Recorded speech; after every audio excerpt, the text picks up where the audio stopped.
Hello and welcome to ATEC. My name is Akshay and we are back with the third part of the Student Enrollment Windows application. So today we will learn how we can add a login form so that only an authorized person can handle this Windows application or should handle this window application, and he or she can only, that authorized person can only able to view that student records, able to add their students. Okay, so that we will see how we can do that, and as well as I have told you, we will fetch the student record from the database and we will show that onto one of the form, and we will show that list of student on that form only. Okay, so until now we have made this UI and also we have done with the database connection, and also we have added one student in the database. If you recollect from the previous tutorial, that is previous part. Okay, so this student we have added, that is, you can see that here we have added that in this database. Okay, so now let's try to fetch this record from this database, and we will show that in our application here on one of the form. Okay, so whenever we will go here, and if I click on the students tab, so we should get redirected, which will have that list of student we have in our database. Okay, so for that, now what I will do is that I will add one form here. So I will add new form. I will select that from here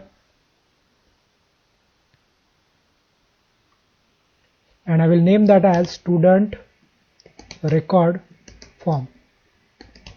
Okay, you can give it any meaningful name you want. I am giving this.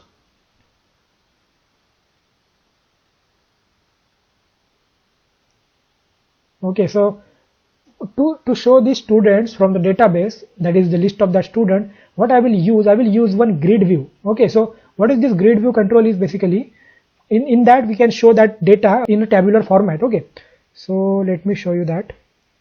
Yes, it should be here only. That is a data grid view, not a grid view only. Yes, so this I will take from here and I will drag and drop here, and before that I will use one panel here as well. Okay, so I have already told you why we use panel. It is very good practice to use this panel so that we can divide our elements into these panels as well on a single form. Okay, so that is why. Let me just arrange this panel correctly here. I will resize that and I will place this grid view in here. Okay, let me resize that more. Okay, and let me resize this grid view as well, because we know there are 5 to 6 columns in that table, that is student record, and in here, as you can see, there is this small arrow here. If I click on this, I can choose a data source from here. Okay, so whatever data source we will choose from here. Okay, so here we can choose a data source, and what is this data source? This is nothing but a database, and I will click next, data set, and I will explain you in a bit what is this. Okay, so again we can go to this new connection, and in here I will put dot here so that it will search for the database on my local machine, and we know we have that student database. Okay, student DB, and if I click OK,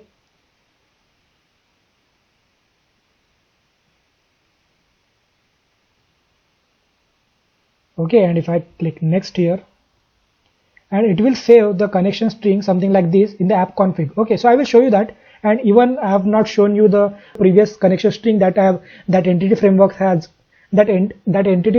generated in our app config file. So I will show you that as well. I will click next.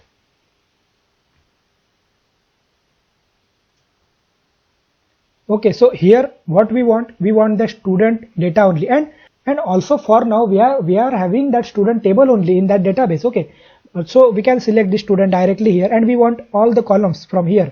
We want ID as well. Okay, so we want to see that what ID that student is getting after we add that in our database. So I'm selecting the student from here, and I will finish this.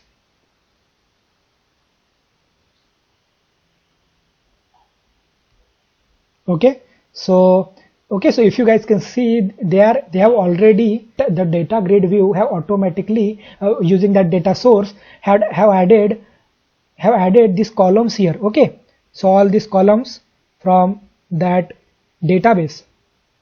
Okay, so let me just resize this. I can do that something like this. Okay, and I will resize, I will increase this size as well. Okay, so now we can see that correctly. Okay, so now let's just see if we get the student, and I will run this directly here.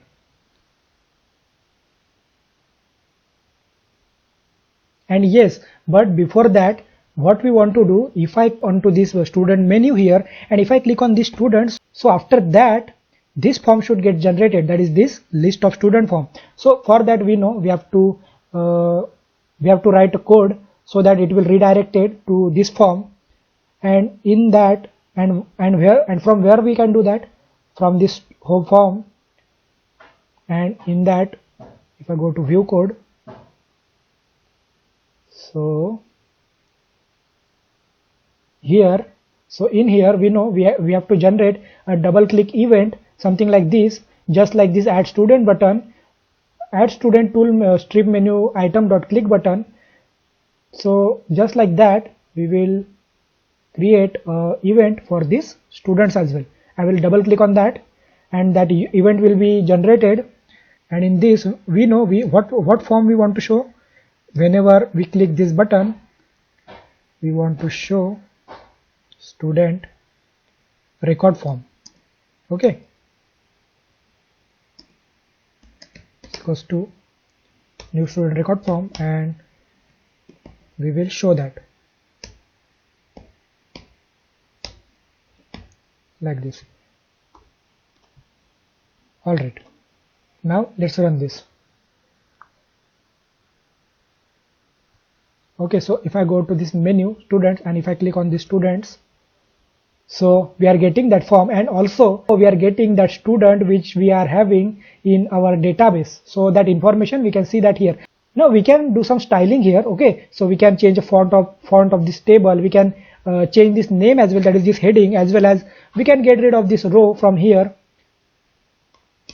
Okay, so that we will do, but before that, I will add that login form, and we will see that after that in the next part maybe we will do all these stylings, and as well as we will do validations as well for this form, because without validation our application is not said to be a good application. Okay, so that we have to do. So in the next part that we will learn how can we give application, as well as how we can do some styling with using CSS, as well as we can use JavaScript or jQuery maybe. Okay, so that we will learn in next part.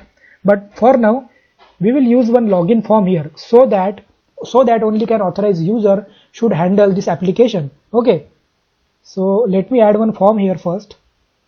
So I will add that form, that is login form.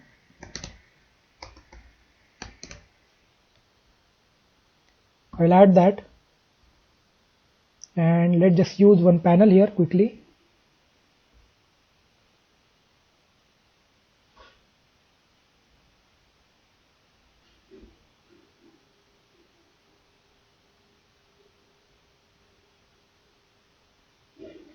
And I will place that in the middle. Okay, so it will look good, and I will show you that. And let's just quickly take one or two labels and text boxes. Okay, so one label, second label, and two text boxes I will need. So text box, another text box, and let's say we will have that button to be able to log in into this application. It is button, and we will give it meaningful names, and everything we will give, that is this form also I will give a meaningful name, as well as I will give a meaningful text here. Okay, basically, so text I want this only, but I want one space in between them. Okay, so login form, as well as to this panel I will use one name, a meaningful name here, panel login form. Okay, as well as these labels,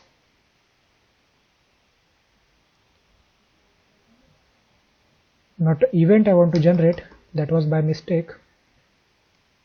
I will go there again, not there on login form, and now it might have defined that event in the designer file, so that is why it is giving that error. So we have to fix that, because we have removed that click event from there. Okay, now it is good.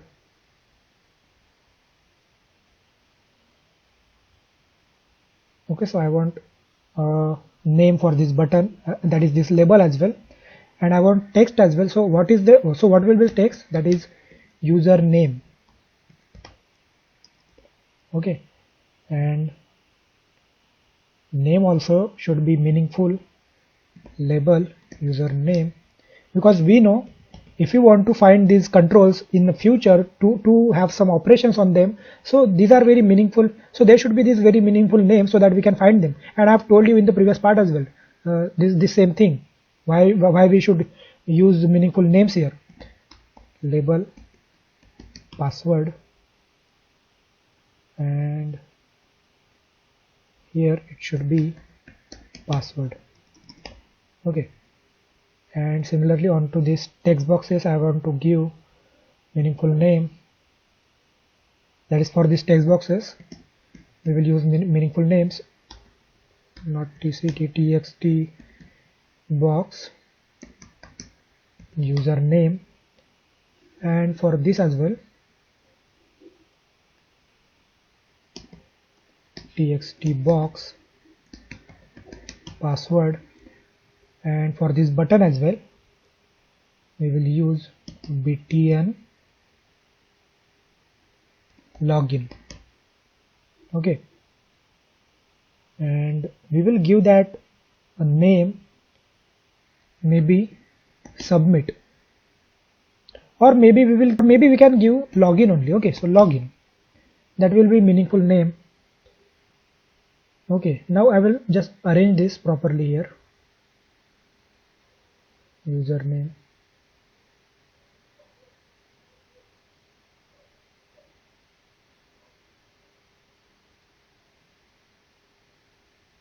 password,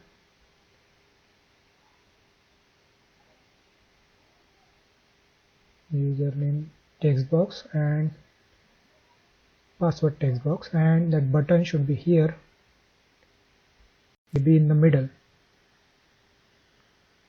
Okay, and I will change the font for all these buttons, all these labels, or this, and as well as these text boxes. So I will use that Arial,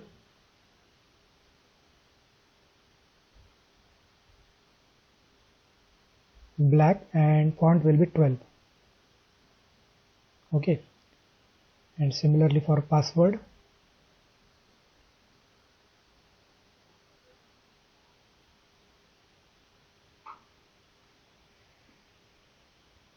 Arial, and here it should be black, and here it should be 12. And for these text boxes as well we will increase font to some extent, and for this button as well, and let me put that here only, it is looking good here, and we will increase the size of this button to these text boxes. Okay, and before that we will increase the size of this username and password to some extent,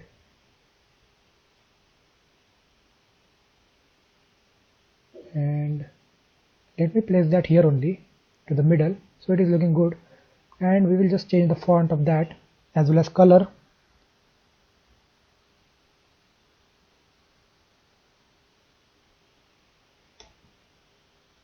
Arial, black, and 12. Let's just increase the size. We will also change the color, forecolor as well as background color. So first we will see what background color we should give. Let's say we'll try this. Okay, so it is looking good, and let's try this forecolor as from custom. I will choose. No, it is not looking that good. Maybe yellow. Yes, so it is looking good, and We will change the font of these text boxes as well. Just quickly here.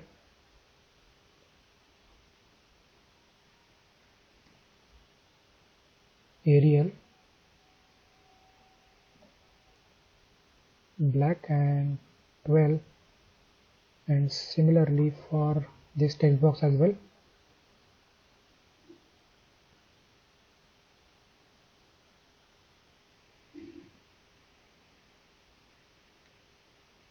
Arial, black and 12. All right.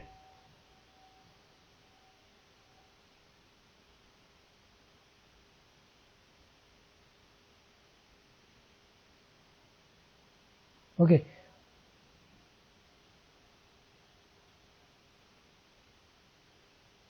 And again we will use one label here. Okay, so let me show you that which label I'm talking about,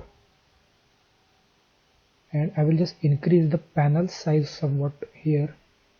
Okay, and we will use one label that will be kind of a heading, that what is this about, and anyway user will understand it is a login form, but still we will give some meaningful message here.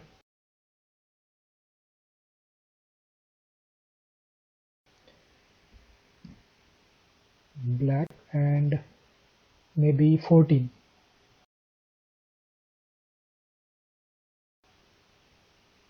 Instead of 14,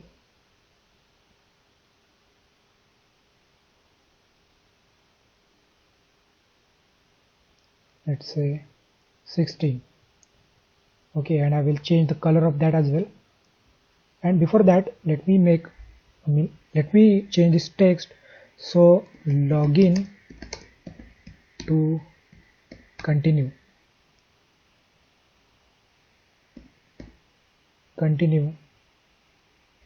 it should be.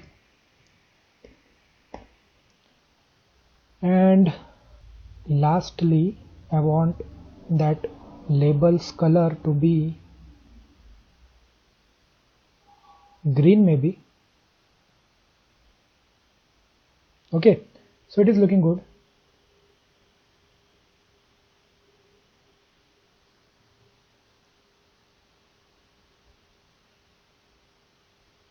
All right, so now this login form is okay. So now this login form is complete. Now is user to log into this form, and how we can do that. But before that, we have to introduce one new table into our database, that is for table for the users. Okay, so let's just go and create that.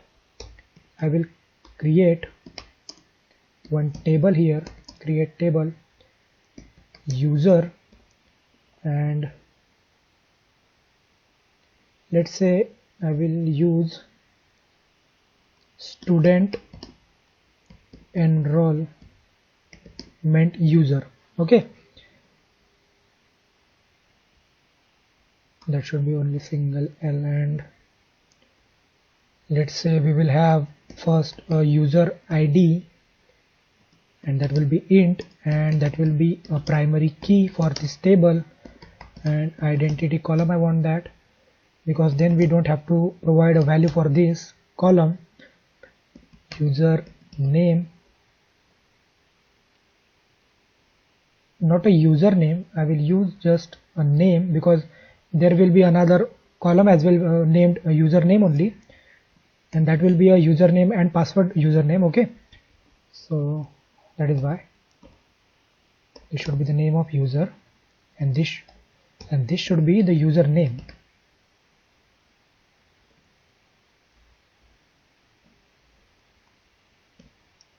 Okay, that will be also varchar only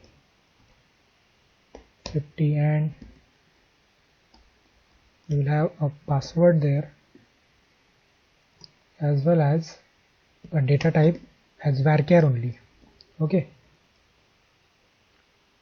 and also what we will do, we will have one column here that will be a user role, and I will explain you why I am taking this user role, because then we can decide in these users as well, that is in that is in this list of users as well, we can decide which user will have how much authority to our application. That is, let's say this user role, if this user role is admins, so then he or she can have all the authority for that application. He can do anything in that application. But let's say if that user role is only user, or that user role is somewhat, let's say, operator, so they can be have a less accessibility, or they can be have a less authority in comparison to that admin. Okay, so let me show you that.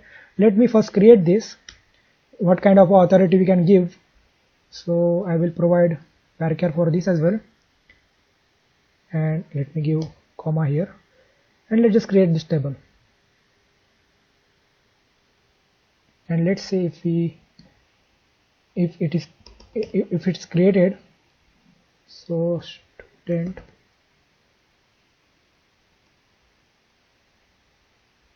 enrollment user, and let's execute that query. Okay, so that table is created, and now here what we have to do, we have to update that entity framework again. Okay, and I've shown you we don't have to completely delete that or completely create new this EDMX file here. We have to only update it. And before that, as I've told you, I have not shown you where these database connection strings have been stored, that is in this app.config. Okay, so whatever entity framework has created for us, that is the database connection string, that is nothing but this connection string, that is the student DB entities. Okay, so this is nothing but the name of that connection string, and this is the actual connection string here. Okay, as you can see here, this is the actual connection string, and in that you will find this is nothing but SQL data client provider we are using, as well as this initial catalog is nothing but our database. So this student DB is our database that we are using, and data source is nothing but our local machine. Okay, so from local machine only we are using that, and integrated security is equals to true is and meaning of this is nothing but we are using the credential. Okay, so this database connection, to connect to this database, we are using the credential of this local machine only. That is, whatever local machine credential I have used to log in into this machine, that same credential it has been used there. But if it was false, so we have to provide one credential for this database, that is one username and login, one username and password for this database, and that we had to provide here if it would have been a false. Okay, so that is the meaning for this integrated security. And this is nothing but this app is equal to entity framework, means nothing but the entity framework has created this database connection for us, and whatever database connection we have used for that data grid view for the list of student to fetch from that database, that is nothing but here, that is this. So this is the database connection string been generated by that data grid view. Okay, and it is also same, and in this also same we are using that database integrated security true, and everything else is similar to that. Okay, that is this connection string. Okay, and basically we are not using this connection string, we are using this student DB entities one. And why these two database connections strings have been generated here, because if you recollect in our first part, or maybe in our last part only, when we have generated this entity framework, so we have forget to add the primary key for that student table, and that is why it has give error. It has not generated model basically, that is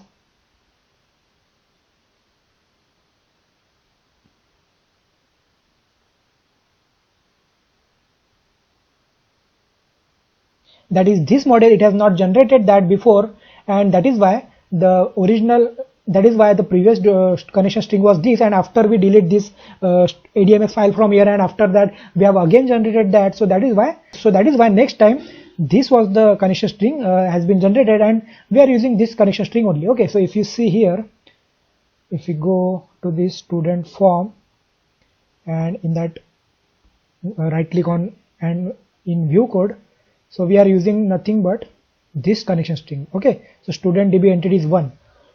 So now again coming to the login form, what I was saying, that we have to update that table from the database, and how we do that. So if I right click here and I will click on this update model from database, So here we have to go to, we have to be in this add section only, because this time we are not refreshing an existing table.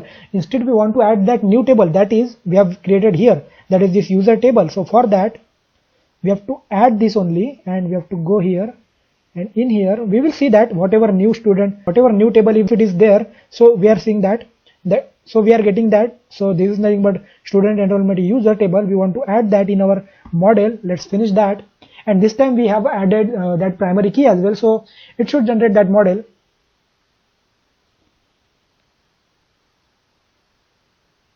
Okay, so it has been generated here. And as well as what we want a CS file, we want a student, something like this. So same like this student class, and it is having this property. So as I've told you, this class is nothing but mapped to that table name, and these properties are nothing but mapped to that column name. So same thing we want for user as well. So for that, what we have to do, we have to build this project again so that it will generate that class for us, that is user class. Okay, so let me just click Ctrl Shift B here, and we will build this project again, and we will get that user table as well, that is user class as well.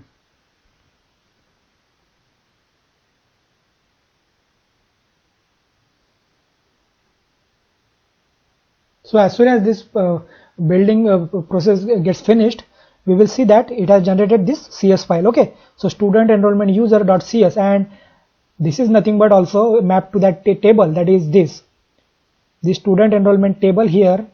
This class is nothing but mapped to that. Okay, so this class's name is nothing but a table name, and these properties are nothing but their columns. Okay, so now what we want, whenever we run this project, we want to get that username and password, and we will match that username and password in our database. Okay, so for that, let me give one entry here directly from that database only. So we will have one user, and let's say that will be an admin. Okay, so now how we can add that? So insert into student enrollment user and values for that, and I don't have to provide a value for this user ID, so I will give a name. Let's say Akshay Borje, and username will be Akshay B, and let's say password will be Akshay B, let's say Akshay B 1994, that is 1994. And what is the last column? So user role, let's say admin. Okay, and let's just run this query, and let's say if we get this student record here, that is a student enrollment user here. Okay, so this user we are having right now in our database. So we will check that if this is the same user, then and then only we will give the authority, we will give the access to this application to that user. And how we can do that? We'll go to this login form, we will go to behind the code, that is view code, that is .cs file. So in that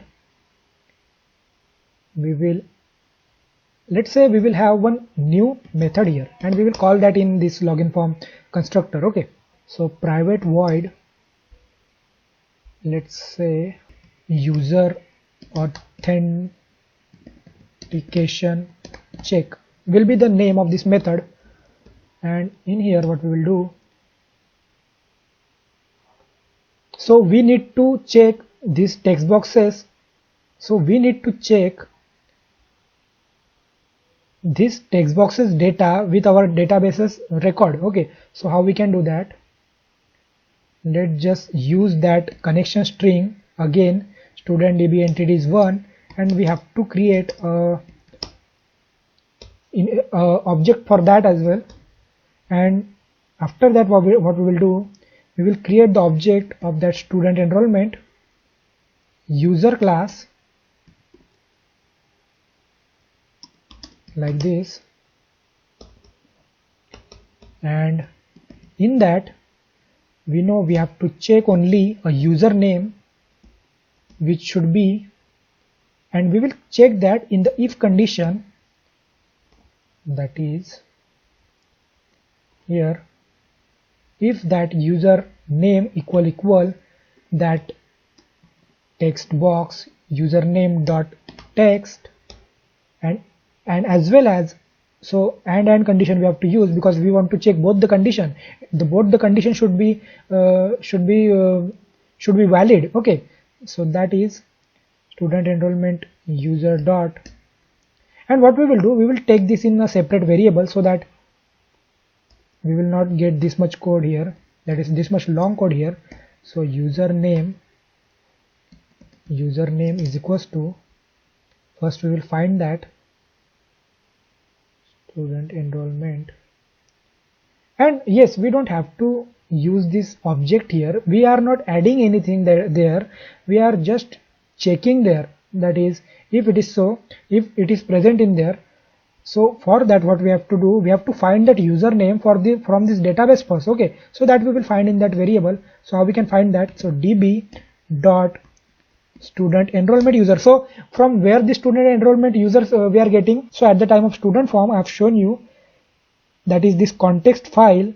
So whatever this entity framework generate for us, it also create one collection. From that we can get that record from the database, as soon as we have added that student enrollment user table, it has also created a collection for the student enrollment user as well. Okay, so that is why we can be able to access that here. So in that we will find, that is not find a user,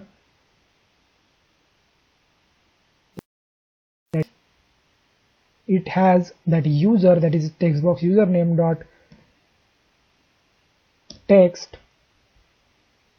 Okay, and it will we will get that in this username, and now we will check that here, if username, and we have to only check a username if it is null or not, because anyway if it is not there, so we will not get that username here, we will get that null. Okay, so we only have to check null for null here. Okay, so if is not equal to null. Okay, so not equal to null, and as well as similarly for the password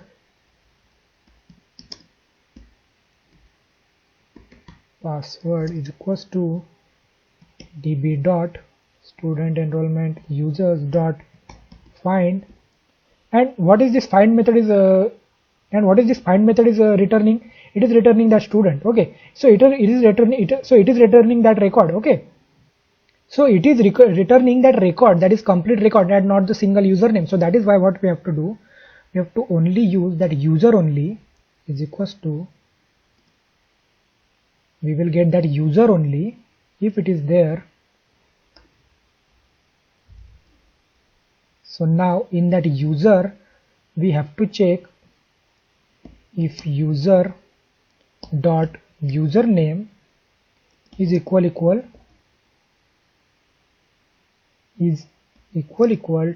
text box username dot text, and similarly user dot password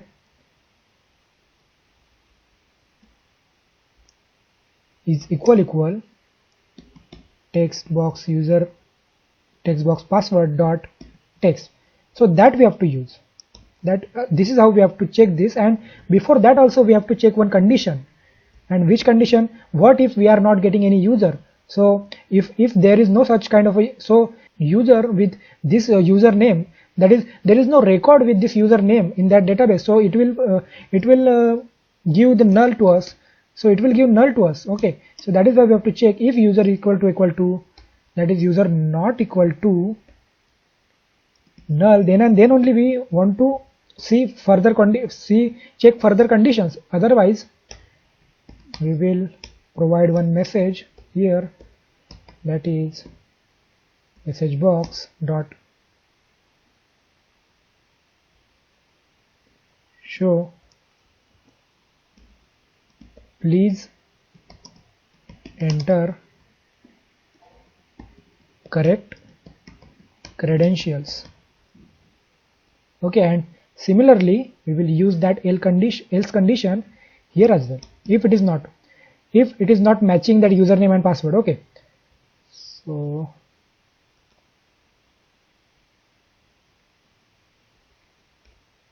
now it is good. And here if it is so, if if we are getting that username and password from the database, that is username and password match from our database, so then and then only we want to show a home record, a home form there, that is this new home form, and we will show that onto the, and we will show that, okay, like this. And let's see if it works. But for now we will get that home form, okay. And why? And before that there is this error, we have to fix that. Okay, so somewhere we have not closed, okay, yes, we have used that outside that bracket, outside that parenthesis. And let me run this, but we will get that home form. If you recollect guys, that what we have used in that application.run, we have used that home form object. So that is why first we are getting that home form object, but this time what we need login form, and from there only, if that user credentials are correct, then and then only we want to redirect that user to their home form, okay. And from where we can change that in this program.cs file. This time we have to give the object of that login form instead of that home form. And having done that, now let's just run this and we will get that login form here. So now we are getting login form, and let's just try some garbage value here. Let's say I am using username correctly, but let's say I will provide a wrong username, that is wrong password, and let's try to log in. And yes, again we have done one mistake, and what we have to do, we have to, in here, that is in login form, if I go to view code, so whatever this private method we have used here, but we haven't called that anywhere, and where we have to call that, we don't have to call that in here, that is in this constructor, but we have to call that in the event of this login. So if I double click on this login, so that events get generated, and we will call this method here, okay, like this. Alright, and now let's just run this, and let me use incorrect information here. Let me try to log in.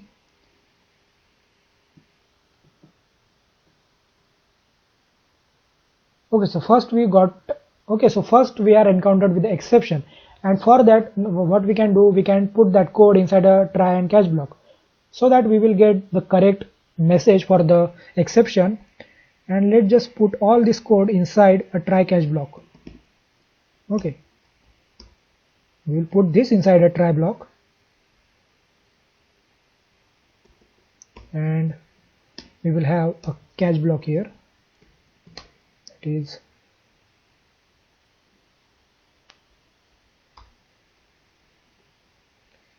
is exception,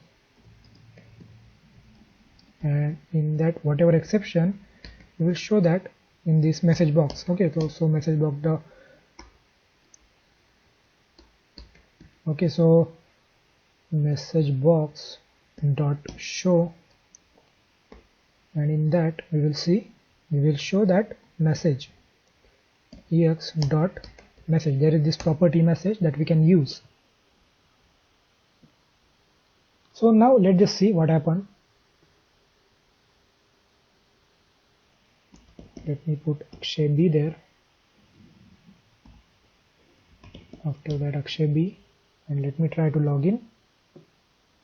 Okay, so it is saying the type of one of the primary key values did not match the type defined in the entity. See inner exception for details parameter.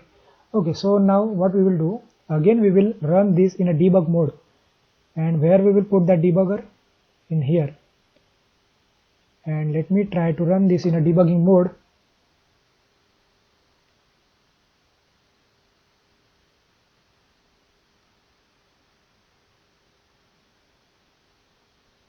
And let me put that information here again, Akshay B,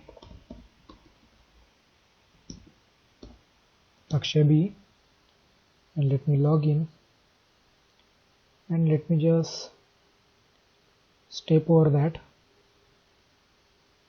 And I think problem is here only, yes, and we are getting problem while checking that user there.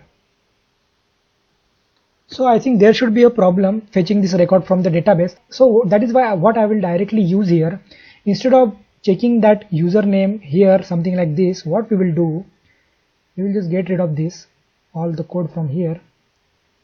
Let me just get rid of this. I will make that as username. I will just firstly get this username and password in one of the variable. Let me have that here, where password is equals to textbox dot password dot text, and let me just have one variable here, that is user, and in that what we will use db dot, that is db dot student enrollment users dot, and in that instead of find there is this method any, and in that what we will use this lambda expression, something like this, and now in that we will use this lambda expression, something like this, and if this username is there, we will directly fetch that record. Instead of checking that record afterwards, we will directly check that here. And again we want one condition, that is and p, not panel form, it is p, and this is nothing but a lambda expression. And now guys, if you don't aware about lambda expression, so you can follow my video tutorial on the lambda expression that you will find in the C# tutorial for beginners series, and link for that I will provide in the description below, so you can check that out. And yes, we don't have to use that again because we have already used that. So u dot password if is equal to this password, and if it is so it will provide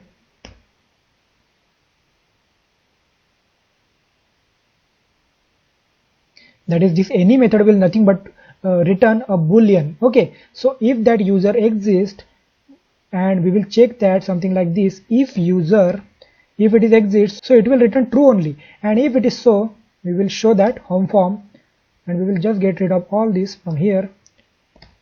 Okay, so now what we will do, we will run this again, and let's just see if it works, and without debugging mode, and I am sure that this time it will work, because there might have been a problem fetching record from the database using that find method. Okay, and we will not go into deep debugging mode for that. Okay, so it is working correctly, because this time I have provided false information there, so it is going to else condition, that is please enter correct credential. So now I will provide a correct credential, that is 1994, and let me log in this. Okay, so as soon as I do that, we are able to see this home form here, and after that now we are able to add a student here, and let's say as well as we can see the student record as well. So now we are providing credentials here, and we are only letting the authorized user handle this application. Okay, so now in the next part what we will do, I will again show you why we have used that user role there, and how we can give less accessibility to different users, so having different user role, as well as in the next part we will use validations as well as CSS, as well as using CSS we will do some stylings. Okay, so that we will see in the next part, and till then subscribe this channel. If you like this video, hit the bell icon and you will get the notification of the next part, and like, comment, share these videos, and we will meet in the next part. Until then, stay tuned and thank you.